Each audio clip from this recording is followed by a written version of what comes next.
তৃতীয়বার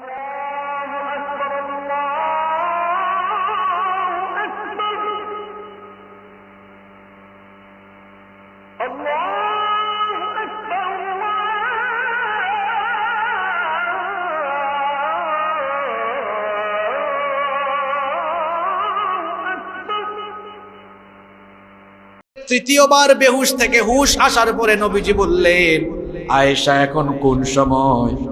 আম্মা জান আয়েশা রাদিয়াল্লাহু আনহা বললেন, ওগো আল্লাহর হাবিব, এখনো এশার নামাজের সময়। সাহাবীরা দীর্ঘক্ষণ যাবত আপনার জন্য দাঁড়িয়ে আছেন। আল্লাহর নবী মনে মনে ব্যথা অনুভব করলেন, কারণ নামাজ ফরজ হওয়ার পর থেকে আল্লাহর নবী সবসময় ইমামতি করেছেন। আজকে নবী নামাজের ইমামতির জন্য বারবার ওযু করে যেতে চাচ্ছেন, কিন্তু নবীজি পারছেন না। আরে কোন নবীর উম্মত আমরা দেখেন, নবীজি মসজিদে গিয়ে নামাজটা জামাতে পড়বেন, কত কষ্ট করেছেন। নবীজি যখন দেখলেন তিনি পারবেন না, বললেন, আয়েশা, আমার মনে হচ্ছে মসজিদে নববীর ইমামতির জায়গায় আমি আর কোনোদিন দাঁড়াতে পারবো না। মসজিদে নববীর ইমামতির জায়গায় মনে হয় আমি আর কখনো দাঁড়াতে পারবো না। তোমার পিতা আবু বকরকে বলো আমার ইমামতির জায়গায় দাঁড়িয়ে যেতে। তোমার পিতাকে বলো, আবু বকরকে বলো আমার জায়নামাজের মধ্যে ইমাম হিসাবে দাঁড়াতে। আম্মা জান আয়েশা রাদিয়াল্লাহু আনহা তিনি চিন্তা করলেন, আমার বাবা অত্যন্ত নরম দিলের মানুষ, তিনি যদি নবীজির জায়নামাজে ইমামতিতে দাঁড়িয়ে যান তাহলে তিনি নিজেকে নিয়ন্ত্রণ রাখতে পারবেন না। তিনি নবীজিকে বললেন, ওগো আল্লাহর নবী, আপনি এই দায়িত্ব আমার বাবাকে না দিয়ে অন্য কাউকে দেন। আপনি ওমর রাদিয়াল্লাহু আনহুকে এই দায়িত্ব দেন, কারণ তিনি কঠিন স্বভাবের মানুষ, তিনি হয়তো পারবেন। নবীজি বললেন, না, আমার আবু বকর আমার হিজরতের সাথী, আমার আবু বকর আমার সারা জীবনের দিন কায়েমের সাথী। সুবহানাল্লাহ। নবীজি বললেন, আমার আবু বকরই আজ আমার জায়নামাজে ইমামতিতে দাঁড়াবে। এই খবর যখন সাইয়েদনা আবু বকর রাদিয়াল্লাহু আনহুর কাছে গেল, সাইয়েদনা আবু বকর রাদিয়াল্লাহু আনহু তিনি এবার নবীজির জায়নামাজে দাঁড়ালেন। নবীজির জায়নামাজে আবু বকর রাদিয়াল্লাহু আনহু দাঁড়িয়ে যখন তিলাওয়াত আরম্ভ করলেন, তিলাওয়াত করতে পারেন না, বারবার তিনি কান্নায় ভেঙে পড়েন। পিছনেও সাহাবীরা কান্নায় বেহুশ হয়ে যাওয়ার অবস্থা, কারণ সাহাবীরা এই প্রথমবারের মতো মসজিদে নববীতে নামাজে দাঁড়িয়েছেন নবীজির ইমামতি ছাড়া। তারা বুঝতে পেরেছেন নবীজির জায়নামাজে যেহেতু আবু বকর দাঁড়িয়েছেন, তার মানে নবীজির পিছনে নামাজ আদায় করা থেকে আমরা চিরদিনের জন্য মাহরুম, বঞ্চিত হয়ে গেলাম।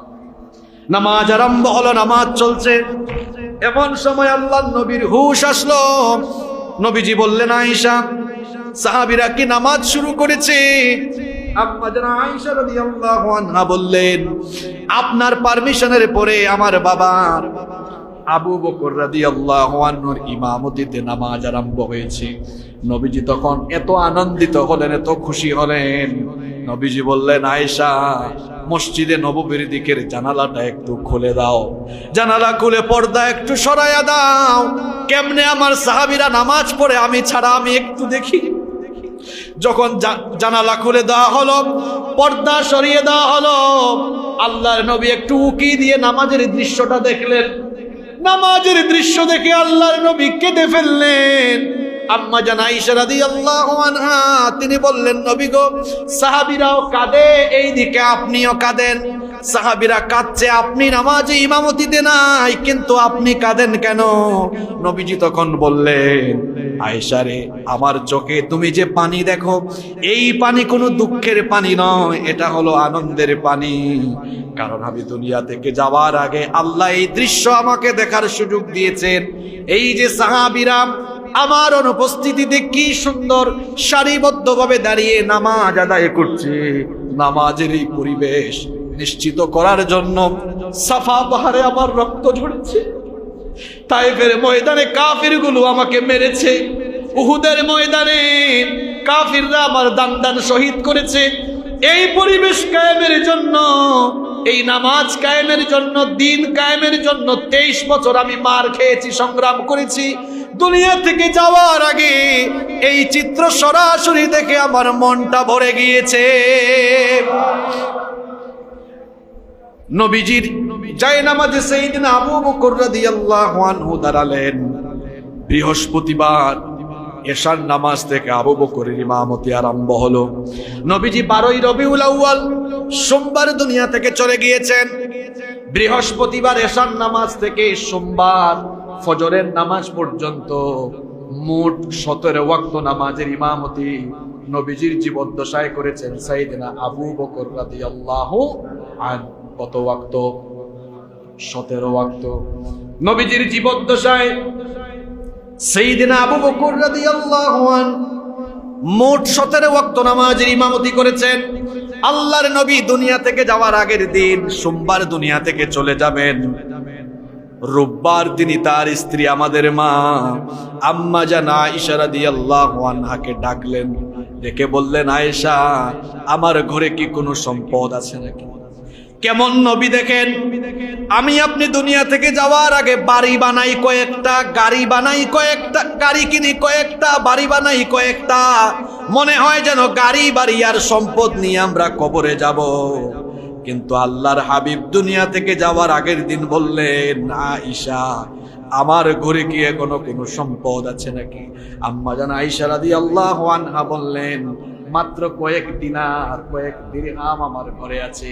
আল্লাহর হাবিব বললেন, এক্ষুনি নিয়ে আসো, আমি এগুলো আল্লাহর রাস্তায় দান করে দিব, সদকা করে দিব। কারণ আল্লাহর দেওয়া ধন সম্পদ আমি দুনিয়ায় রেখে আল্লাহর সাথে সাক্ষাৎ করতে চাই না। আমি যেন আমার মালিককে গিয়ে বলতে পারি, আল্লাহ, তোমার দেওয়া সম্পদ তোমার রাস্তায় দিয়ে তোমার সাথে আমি দিদার করতে এসেছি। আল্লাহর রাস্তায় সম্পদ বিলিয়ে দেওয়ার মধ্যে মজা আছে। এটা তারা বুঝবে যাদের অন্তরে ঈমান আছে। এটা সে বুঝবে না যে মনে করে তার দুনিয়া সব। মুমিনের জন্য দুনিয়া সব কিছু নয়, মুমিনের জন্য আখিরাত হচ্ছে আসল জীবন।